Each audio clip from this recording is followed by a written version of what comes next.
بسم اللہ الرحمن الرحیم۔ آپ کے سامنے نماز کے اہم مسائل بیان ہو رہے تھے۔ ان اہم مسائل میں سے آج چند مسائل اور بیان کیے جائیں گے۔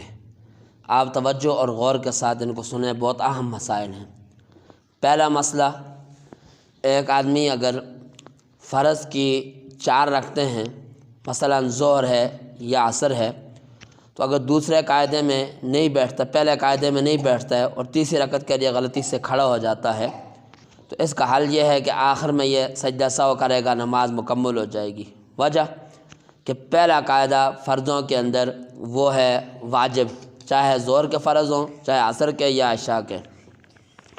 لیکن ایک آدمی ہے، اس نے 4 سنتوں کی نیت کی ہے، تو 4 سنت ہوں یا 4 نفل ہوں، تو اس کا اصول یہ ہے کہ اس میں ہر 2 رکعت مستقل شمار ہوتی ہیں۔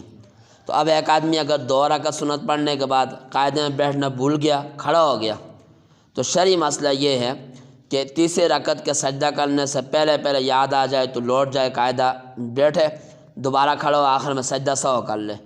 لیکن اگر اس کو یاد نہیں آیا اور اسی حالت میں جو ہے وہ رہا ہے، تو اس صورت کے اندر جب آخر میں سجدہ سہو کر لے، یہ آخر کی جو 2 رکعتیں یہ ہو جائیں گی اور پہلی 2 رکعتیں فاسد ہو جائیں گی۔ کیوں؟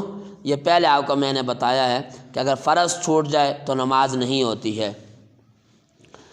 دوسرا مسئلہ، نماز کے اندر دعائے قنوت پڑھنا یہ واجب ہے۔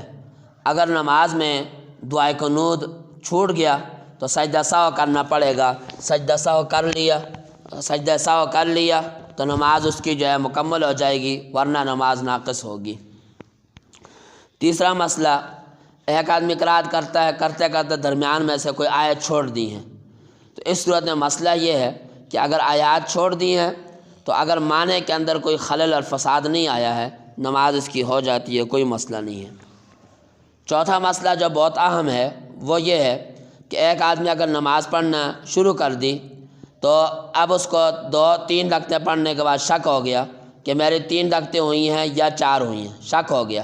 اب شرعی مسئلہ یہ ہے کہ جب شک ہو جائے تو زندگی میں پہلی مرتبہ شک ہوا ہے تو نماز کو فاسد کرے، نئے سرے سے پڑھے، اور اگر اس کو شک ہوتا رہتا ہے تو غالب گمان کے مطابق عمل کرے۔ یعنی غالب گمان یہ ہے کہ 3 رکعتیں ہوئی ہیں تو چوتھی ملا لے، غالب گمان یہ ہے 4 ہو گئی ہیں تو سلام پھیر دے۔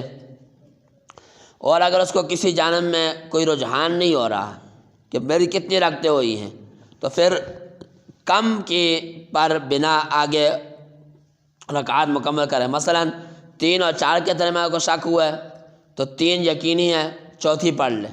2 اور 3 کے درمیان شک ہوا ہے تو 2 یقینی ہے، 2 سے آگے جو ہے پڑھ لے۔ تو یہ مطلب ہے، یعنی جب رجحان نہیں ہو رہا تو عقل چونکہ یقینی ہے، کم یقینی ہے، تو اس سے آگے جو ہے شروع کر لے اور نماز اپنی کو مکمل کر لے۔ اگلا مسئلہ، اگر فجر کی نماز کے اندر ایک آدمی 2 رکعت کے بعد 4 پڑھ لیتا ہے، یا عصر کو بھول کر 4 کی جگہ 6 پڑھ لیتا ہے، تو شرعی اعتبار سے اس کی نماز ہو جائے گی۔ یعنی چوتھی رکعت میں قاعدے کے بقدر بیٹھنے کے بعد کھڑا ہو گیا، یا فجر میں دوسری رکعت میں بیٹھنے کے بعد کھڑا ہو گیا، تو اب اگلی جو 2 رکعتیں اس نے پڑھی ہیں وہ نفل شمار ہو جائیں گی۔ ویسے تو اصول یہ ہے عصر کے بعد، فجر کے بعد نفل نہیں ہوتے ہیں، لیکن وہ قصداً جان بوجھ کر اگر کوئی آدمی پڑھے گا تو وہ نہیں ہوتے ہیں۔ یہاں چونکہ یہ بھولا ہے تو اس لیے اس کی جو ہے نفل نماز ہو گئی ہے، اور یہ اس کی 4 رکعتیں بھی ادا ہوئی ہیں، اگر آخر میں سجدہ سہو کر لے۔ اللہ پاک جو کچھ کہا سنا ہم سب کو عمل کرنے کی توفیق عطا فرمائے۔ اللہ سمجھ عطا فرمائے۔